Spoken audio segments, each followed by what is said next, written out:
akan menjelaskan tentang pengertian kias. Kias secara terminologi adalah qadran yang artinya mengukur atau membandingkan sesuatu dengan semisalnya. Contoh dalam kehidupan sehari-hari adalah saya mengukur pakaian menggunakan hasta. Secara bahasa, kias adalah penggunaan ra'yu untuk menggali lebih dalam hukum syara'.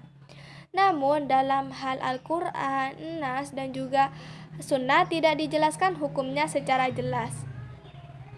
Dasar pemikiran kias ialah adanya keterkaitan erat antara hukum dan juga sebab. Adapun definisi kias adalah penanggungan sesuatu yang diketahui oleh sesuatu karena ada penetapan hukum dari keduanya atau peniadaan hukum dari keduanya.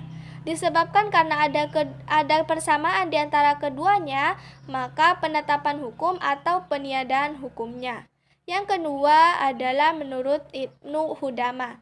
Menurut Ibnu Hudamah, ia mengatakan bahwa penanggungan atau penghubungan furu dengan asbal karena ada kesamaan di antara keduanya atau yang menggabungkan keduanya.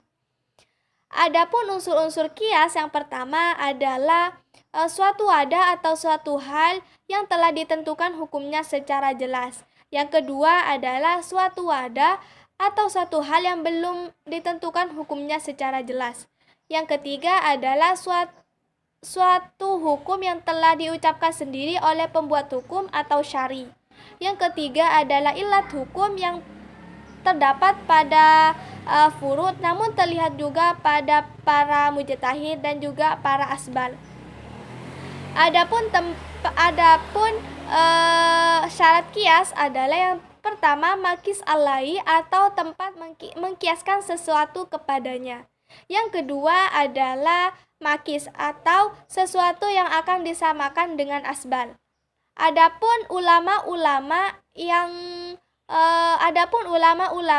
yang menolak adanya kias, yang pertama adalah Syari Imamiyah. Syari Imamiyah membatalkan beramal menggunakan kias. Yang kedua adalah An-Nazmah. An-Nazham mengatakan ilat mewujudkan usaha menggunakan lafadz secara umum bukan secara kias. Yang ketiga adalah Az-Zahiriyah. Az-Zahiriyah sebagai penggantinya, Az-Zahiriyah menggunakan kaidah lafaz umum nas. Adapun contoh kias adalah kesepakatan para sahabat mengangkat Abu Bakar menjadi khalifah pengganti Nabi SAW.